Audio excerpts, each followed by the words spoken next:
alam mo naman si Marcos, sinagot na rin niya. Marami sinagot niya yung araw na ito si Marcos.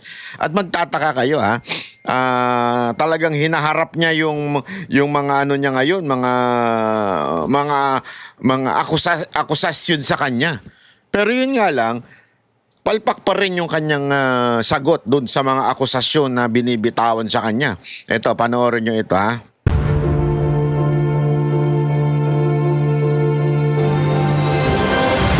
Magandang gabi po, Luzon, Visayas at Mindanao. Sinagot na ni Pangulong Bongbong Marcos ang mga akusasyon ng kanyang kapatid na si Senadora Amy Marcos na nagdodroga umano siya, pati ang First Lady at kanilang mga anak. Sabi ng Pangulo, hindi niya kapatid ang nakita ng publiko sa TV. Sabay sabing nag-aalala siya sa lagay nito. Mabilis na hirit ng Senadora, patunayang mali siya. Yun. Kaugnay naman sa mga bagong aligasyon ni dating Congressman Zaldico, hinamon siya ng Pangulo na Yun mga kababayan eh. Yun mga kababayan. Ha? I mean, patunayan mo, prove me wrong. Ha? Prove me wrong. Ang dali naman eh. Diba? Although I do not agree na kailangan ako. Para sa akin, hindi ko na kailangan ng drug test ni Marcos para maniwala ako sa sinabi ni Senator Amy. Kasi they can do anything eh. They can do everything pala. They can do everything para magkaroon ng negative eh. Kahit hair follicle pa yan, kayang-kaya nilang magikin yan. Eh yun yung election, kaya nila magikin eh. Yan pa kaya.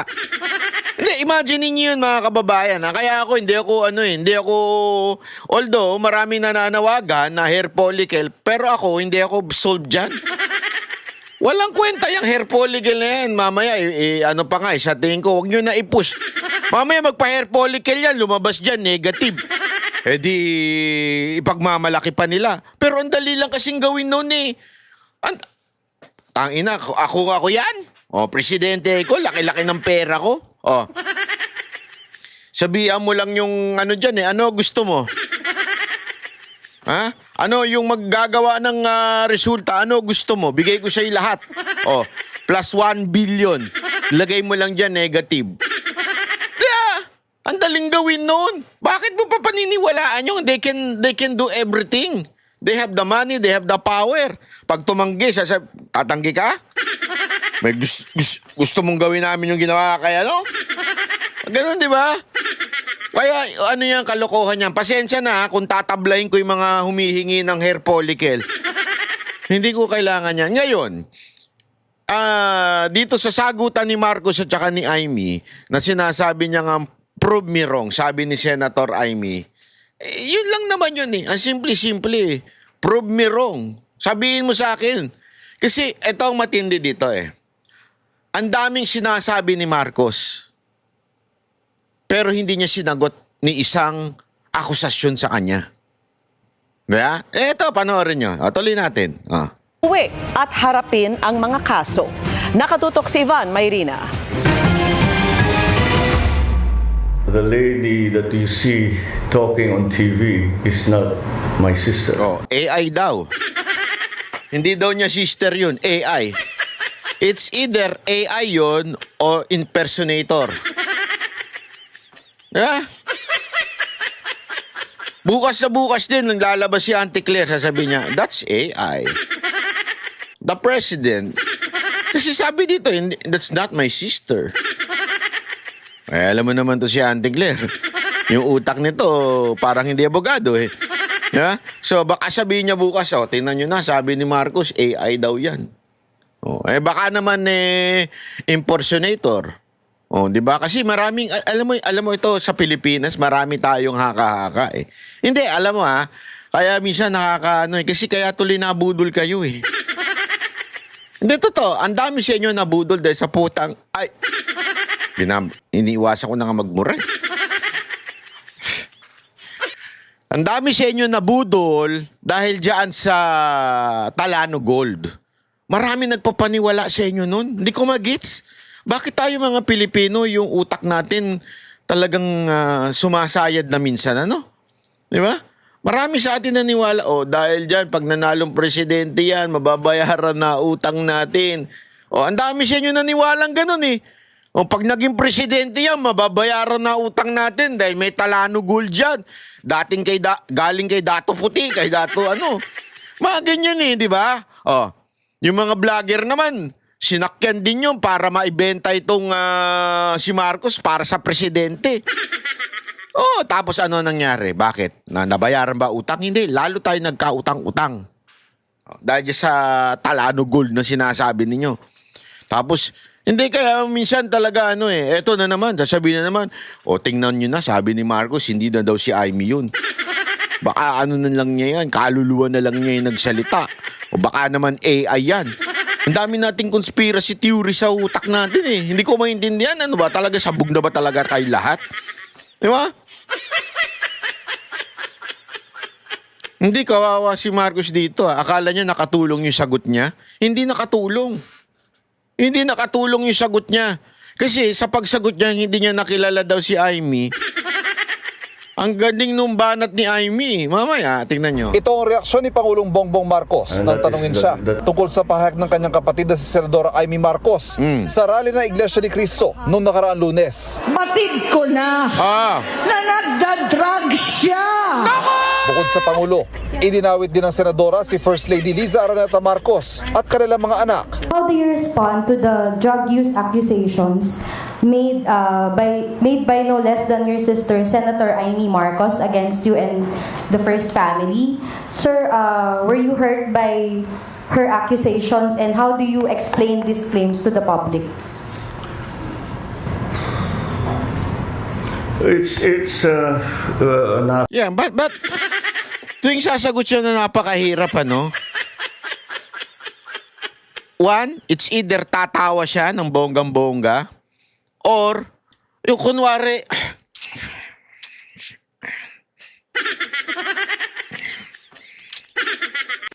ang daling sagutin eh.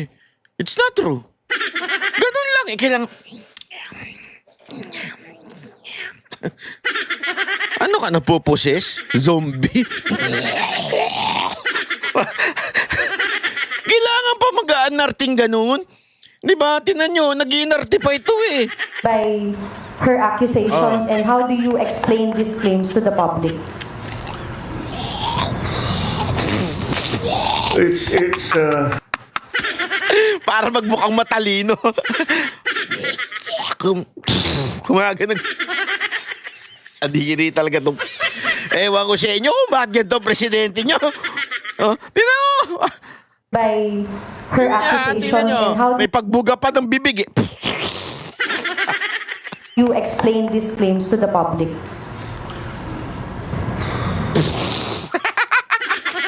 Alam, nakakaloko siya. Akala niya nakakaloko siya sa ganun eh. Sus! Sus! Akala mo talaga nakakaloko ka. Banat Bay, may anak ka na daw.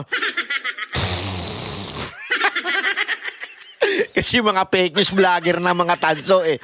Kung ano-ano binibintang sa atin eh. May anak na, bayot daw, bugaw daw. Sabi ko nga sa mga to eh. Next time sasagot ako, bugaw ka na ba? Tas, ano ka na ba? Ganun talaga eh. It's anathema to me to talk about family matters generally in public. I do not like to. We do not like to show our dirty linen in public. Nox! In English siya, sinasayk niya yung mga tao eh. Kung parang sinasabi niya, si Amy, ganyang palingkera ako, social ako. Yung style ng pagsagot ko, yung may class. Para maraming maniwala. Alam mo naman Pilipino eh. Oh, sakit ng Pilipino yan eh. Sakit ng Pilipino yan. Pag vlogger, nag-i-English mukhang matalino. Pero in reality, bobo yan. Ang dami niyan. Oh, ang dami dyan mga kakampuit na vlogger, pa-English, lalong-lalo na yung isang vlogger na nagngangalang Kristan. Yung pa-English pero pag titingnan mo logic nung pantanga lang eh. Walang biro. Panoorin nyo yun. Pero wag na kayo mag-subscribe. Kasi English speaking kuno siya, pero pagka tinignan mo yung logic niya, parang pang grade 1. Ganun ang logic nun.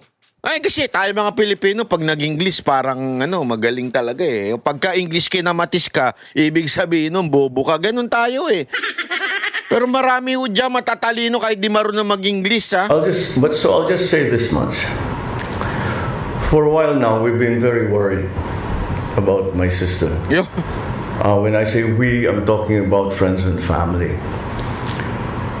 And the reason that is because the lady that you see talking on TV is not my sister.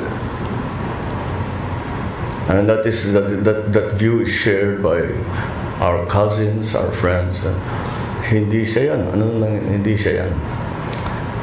So, that's Sino why yan? it's work. So we are. Mga kaigsuunan, ako si Alfred. Dali. I hope she feels better soon. Hindi na nabigyan pa ng pagkakataon ng media na malinaw kung anong ibig sabihin ng Pangulo sa pahayag na ito. Ilang minuto lang matapos itong sabihin ng Pangulo, agad sumagot si Senadora Oh, ayan niya. Matindi yung sagot dito ni Senator Amy. Tablado siya. Amy sa kanyang social media account. Sabi niya, siya raw ito, sabay hirit na kung ano-ano nang nakikita ng kanyang ading o nakababatang kapatid sa Ilocano. Sabi pa ng Senadora, patunayang mali siya at gusto raw niyang mali siya. Nang tanungin kung nagkausap na sila magkapatid, sinabi ng Pangulo na magkaiba na raw sila ng ginagalawang mundo, political man o personal. May hamon naman ang Ay, nako, sabi ko sa inyo. Tama si Amy doon. Pasok sa banga. Pasok sa banga yung sagot niya. 'Di ba? Kung sino-sino na nakikita mo. Sana mali ako. Prove me I'm wrong. Hindi, maganda yun eh. Maganda yun eh. Tama siya. Alam mo, kung ako sa'yo, BBM, Bonnet, kung ako sa'yo, panoorin mo yung video ni Amy doon sa INC. Pag hindi ka lutang, pag lutang ka, baka iba talaga makikita mo. Ano ba? Kailangan yung nasa nasa tamang kaisipan ka. Yung mga ilang araw kang hindi nasa ayos, yung baga nasa ayos ka. Yung kalagayan ng utak mo dapat nasa ayos. Kasi pagka, alam mo na, yun, sabi ni Amy, di ba, na breakfast mo. Ay pag ganun talaga, wow, pre. Si Amy ba yan, pre? Bakit naman ako binuking yan, pre? Ano ba meron dyan, pre? Amy, ikaw ba yan? Ba't di ko yung mo, bakit parang ganun na yung mo, gawa na lahat? Gago! Hindi, baka ganun siguro. Hindi, kasi alam mo, kaya Senator Amy, kung ako sa'yo, wag ka na magpapagawa kasi hindi ka na makilala. Hindi ka na makilala ni Marcos. Hindi ka na makilala ni BBM. Kaya wag ka na magpapagawa. Minsan ganun talaga, di mo na makilala di ba? Kung maalala nyo, yung si Phuket. Yeah? Sabi nung immigration, who you? Where is this guy? Paano kung Indiano pa yung immigration? Who is this guys? Si Phuket, kilala nyo. Hindi nyo pa kilala. Si Phuket yung celebrity daw siya, sabi niya. Sikat daw siya, sabi niya. Sikat daw siya at dininay siya sa pagpasok sa Dubai. Pero hindi ang hindi ang dahilan dahil sa hindi lang niya kamukha yung nasa picture, pero kasi doon maganda nga yung paliwanag ng isang doon ng isang OFW doon. Sa Dubai daw kasi, paglabas mo pa lang ng eroplano, puno na ng CCTV yan, tapos inoobserbahan na yung iyong galaw. Sabi daw, di umano, eto si Phuket, di ba, pumasok pa sa CR ng pambabae. Kasi yan ang mahirap sa inyo eh. Sorry to say ha. At ito, prangkahan tayo. Kayong mga Pangit kasi pagbading, hindi pwede. Kayong mga nagfi-feeling na may ek-ek, huwag na kayong pumasok kasi sa CR ng babae. Alam mo, kahit anong gawin ninyo, nakaka-offend kayo. Pagpapasok kayo sa CR ng babae. 'Di ba? Kung ayaw niyong pumasok sa CR ng lalaki at feeling ninyo may ek-ek na kayo, mag-CR na lang kayo sa kanto sa labas.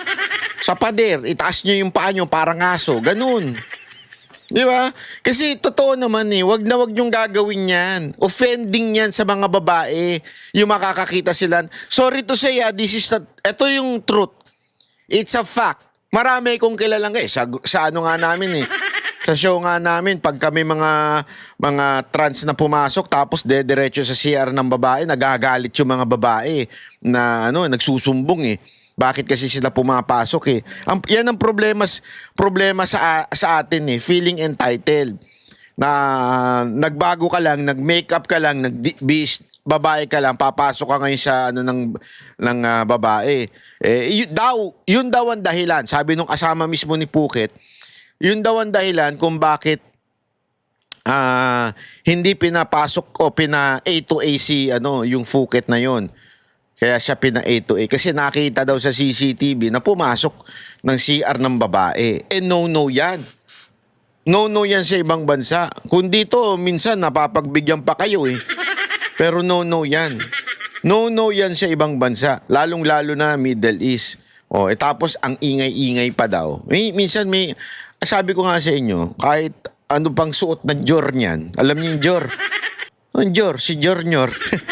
Hindi, Christian Dior, ganon. O kaya Louis Vuitton. O Hermes. Sorry, Hermes tuloy. Kahit Hermes. Kahit ano pang suot mo ng ganyan, yung class, hindi yan nabibili. Paglabas pa lang daw ng eroplano, ingay na ang ingay na daw. Kasi yan ang problema sa ating mga Pilipino kanina. Nagkape ako. Ito, walang biro ito Nagkape ako. May bidabidang bakla doon na ang ingay sa loob ng kapihan.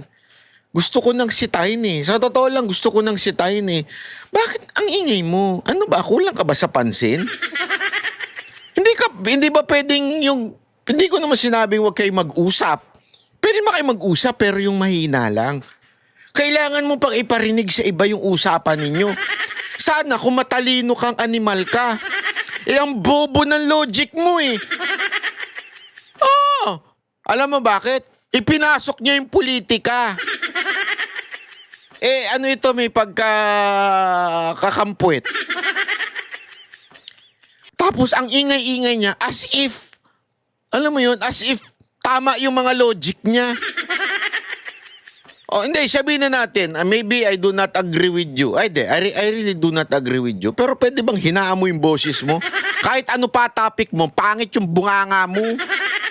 Ingay-ingay yung mga kayo, kaya kayo kaya kayo, di ba para siya sabi na nadidiscriminate. Hindi, nadidiscriminate kayo dahil sa ugali ninyo. Yan ang katotohanan pasensya na kayo Marami akong kaibigang LGBTQRSTYUZ. Matitino naman di ba? Pero minsan talagang meron lang na galing palengke. Ganun daw yung nangyari kay Phuket. Sabi nung kaibigan ni Phuket. Ang ingay daw Kaya tuloy naririnig na ng buong na napapareact na yung tao. Kaya tuloy na A to A. Ba't ko ba kinikwento ito? Hindi ko rin alam. Pero sinasabi ko lang sa inyo, pag kayo nagpunta ng ibang bansa, huwag kayo maingay. Huwag niyong dalhin yung pag-injolog ninyo. Hulo kay dating Congressman Zaldico na nagdawit sa kanya sa anomalya sa flood control projects. Bago humarap ang Pangulo sa press conference ngayong hapon, naglabas ng video si Zaldico na nagdedetalye na mga delivery ng bilyong pisong naging parte umano ng Pangulo sa anomalya. Mahaba nang naging mga usapan natin tungkol sa fake news. Anyone can go online and make all kinds of claims and say all kinds of things. Paulit-ulit. But there's it means nothing. For it to mean something, umuwi siya rito. Harapin niya yung mga kaso niya. Wow, ako daw nagtatago. Atural, presidente ka Wala naman magtago ka, presidente ka. Kahit ayaw namin, wala kaming choice. Hindi kasi ang lakas ng loob nito manghamon kay Zaldico, di ba? Hinahamon niya. Umuwi ka, sagutin mo ito mga to. Bakit ako? Hindi ako nagtatago. Natural, hawak mo lahat eh. Ikaw na sa kapangyarihan, ikaw may hawak sa pulis, sa AFP, sa NBI, sa'yo lahat. Baka nga pati sa'yo na eh. Di ba? Hawak mo lahat, tapos sasabihin mo, di ka natatakot. Ba't di siya umuwi? Bakit? Ba't mo gusto umuwi? Totoo ba yung sinasabi ni Zaldico? Hindi, yan ang tanong ko sa'yo, Mr. President. Kahit ayoko sabihin yan, yung salitang President. Mr. President Bongbong Marcos, bakit mo pinauuwi si Zaldico? Eh sabi ni Zaldico, may balak daw, papatay siya eh. O ba't mo pinauuwi? Ako nagtatanong lang ha. Anong plano? Bakit yung pinauuwi si Zaldico? Ay! Di ba sabi ni Zaldico eh. Sabi ni Zaldico, may plano daw sa kanyang yariin daw siya. Siya tapos pinauuwi ni Marcos. Bakit? Magkakaroon ng papalitan ng pangalan ng airport? Zaldico na? Hindi na Ninoy Aquino? Zaldico International Airport na? Bakit niyo pinauuwi? Huwag niyo pinauuwi.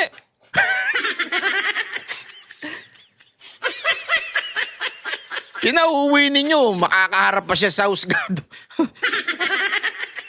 Huwag ka na umuwi, Zaldico!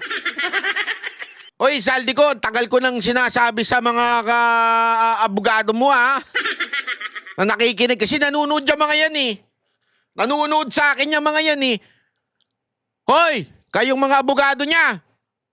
Baka naman pwede ma-interview si Zaldico. Sige na. Bakit hindi nyo kayang pa-interview si Zaldico? Siguro, hindi niya kayang sumagot sa mga controversial question, no? Oh, bakit? Hindi nyo kaya? Kailangan babasahin niya. Hindi nyo kaya, no?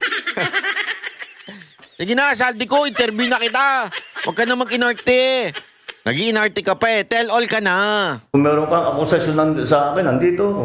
Naging matipid naman ang sagot ng Pangulo nang tanungin kung bakit pinag-resign sa kanyang gabinete sina dating Executive Secretary Lucas Bersamin at dating Budget Secretary Amenah Pangandaman. Nilimitahan ang mga tanong sa Pangulo at hindi pinayagan ng mga follow-up question.